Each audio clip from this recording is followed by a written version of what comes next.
As Jerry Seinfeld would say, it's not taking the reservation that's important, it's keeping the reservation. What a nightmare day we have had. And it started at 3 o'clock in the morning when our alarm went off. Yesterday, right? I think so. No, this morning. No, yesterday we got our ticket. Yesterday we got our ticket. Yesterday we got our ticket to go from Mombasa in Kenya to Dar es Salaam in Tanzania. And well, first the guy was just sitting around at a bench, and I'm like, I'm not gonna pay some random guy for this ticket. We've seen Bold and Bankrupt and Harold Bald and all these guys try to get scammed in India like that. Wasn't gonna happen. But he took us to a ticket office where we could actually purchase a bus ticket. So we did that, and then he said, oh, well, the computer's not working. I'm like, all right, so here's where he scams us. He's like, I gotta go down the street, and it was what, like 30 minutes? He was gone for like a good, 20 minutes, I think. A good 20, 30 minutes for him to go and get the ticket. So he comes back and we have a ticket the day before. Now, originally when we gave him the money, he said the bus would leave at 6:30 in the morning. But then when he came back with the ticket, he said, oh no, they changed it to 5:30 in the morning. So we set our alarm the next morning for 3 a.m. And at 4 o'clock, we went to go take an Uber. Or so we thought, as Scott would say. We went to like 3 different Uber drivers, and all 3 of them said, oh, it's gonna take me 10 minutes to get there to pick you up, so please just go ahead and cancel. Like, it's 4 a.m. Are you guys running a bunch of Uber rides at 4 a.m.? I don't think so. We've never had 3 Uber drivers in a row cancel on us because it was too far to pick us up. Now, they didn't, you can communicate back and forth through the Uber app, but not one said, hey, 500 shillings or like $5 is not enough. Maybe if you do it for, $10 or a tip or anything, they're just like, no, go ahead and cancel.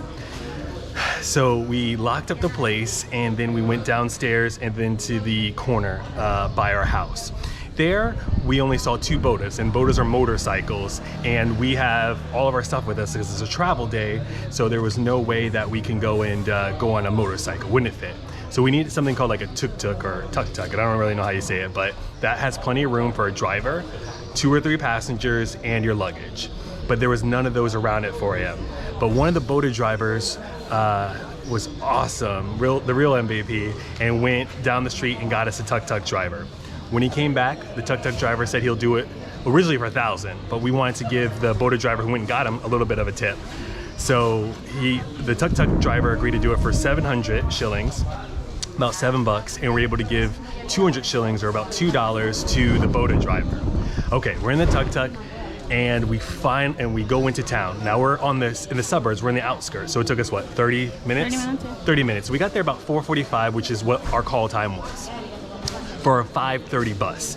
5:30 a.m. comes and goes, and then at 6:30 a bus finally comes up. Are we still here? Yeah. Oh, yeah. Okay.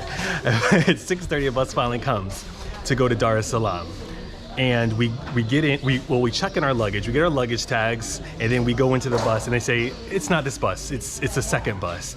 It's like, well, why did you check in our bags? And what do you mean there's 2 buses? Like, it's already an hour late, and we have to wait for a second bus. So they wouldn't let us on. We're sitting there, and bus after bus from this Tamid line comes and goes. Most of them just dropping off people, not picking up anyone else at all. Finally at 9 a.m. I think. I think so, yeah. We've been up since 3 a.m.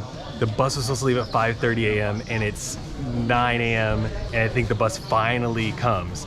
And this is not the bus that we're supposed to be on. It is like a local bus that just is supposed to go from Nairobi, Kenya to Mombasa, Kenya and back. But something happened to the original bus, so this is the bus that we got on, and they told.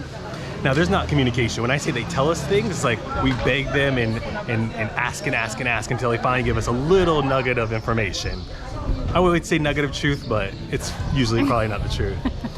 So we take this little bus, and they say that they'll take us to the border, and then from there, another bus will come. All right, so we get in that bus, we go like 2 blocks, and then at that point, we go into a ferry across like a river. So we don't go very far, and then we're still on the bus goes onto the ferry, crosses the river, and then it finally starts going at a normal pace. So I think at like 11:30, so after like about a little more than 2 hours, we finally get to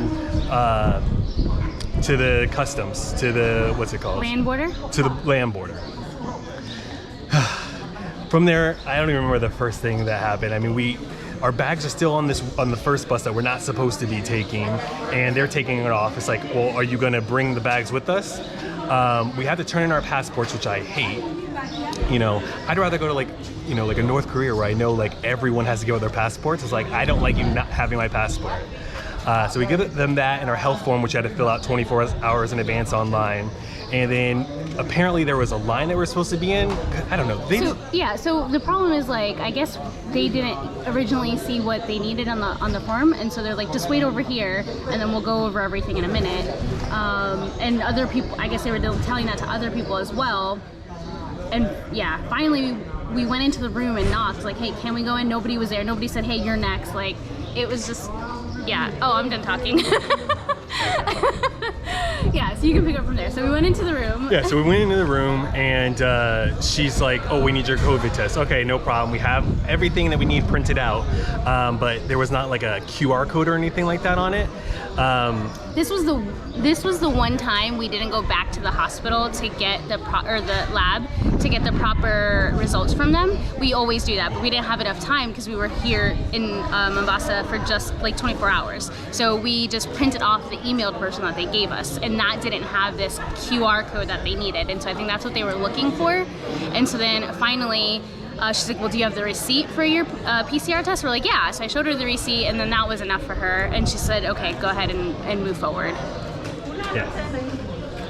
And then, okay, so she had all our stuff, and it's like, we had to tell her one by one, hey, did you give us this? Like, she gave us our passport back. I'm like, what about our yellow fever booklet, which we showed you in our first impressions of Nairobi video? What about our PCR test bag? What about our health form bag? It's like, I'd ask you one at a time. And then I was like, I don't know, she just didn't know what she was doing. So we go through all that, and then we get stamped out of Kenya. I mean, that was weird, but like, yeah, we needed like to stamp our 4 fingers down on the into Tanzania. Okay, so out of Kenya was no problem, they stamped us. Then coming into Tanzania, they needed our 4 fingers, and then 2 thumbs. They had to take another picture of us. We were just glad that we didn't have to take another PCR test, because that's what we thought they were gonna try to scam us out of, like another $25 to $50. But we went through all that, so we finally got through customs at what, like 12:30? I think it was like 1. Maybe 12:31. Yeah. It is now 3:00 p.m. and the bus that took us here is this one right here, and it's still sitting here, and so are we. So this bus was supposed to leave at 5:30 a.m., which would get us there maybe like 4 p.m. at the latest, even with a couple of stops. And it's almost time to be in Dar es Salaam, and we're still here waiting. It got to be such, sorry about that, a little fast. It got to be such a mess that like a group of 4 or 5 people from Kenya and Tanzania, whoever, some people on the bus with us, went to like the police officers and be like, we're basically being kidnapped here. Like, we can't spend the night here. I mean, look at where we are right now. I mean, we're like at a loading dock. Like. So what was the result of what they said? They can't do anything about it. Yeah. So they can't do anything about it. So they can't do anything about it. We have no idea if we can go to another bus stop around here. I mean, we're at the border. There's little like Matatsu vans that we took around Nairobi, but like they're not going anywhere right now because they don't have enough people. There's no other bus company here. We're like stranded, and we don't know if this bus just cannot go to Dar es Salaam because it's too far and it's too old of a bus, or it's because they can't cross the border. Like, we're in limbo right now. Literally no communication. So we'll keep you guys updated, but this is the nightmare day that we've had so far, and it's still another maybe 6 to 8 hours even to Dar es Salaam. So hopefully before nightfall sometime today we'll get on a bus. We'll keep you updated. Do my eyes deceive me, or is that our savior bus? About 30 minutes ago, the bus that took us here just left. They said they have to go back to Mombasa, which is where we came from. So we weren't sure if this bus was ever gonna come. It's like 10 till 4. What is it, like 6 to 8 hours still? Yeah. So it's gonna be late when we get there. We'll update you if anything else happens. I mean, what could possibly be next?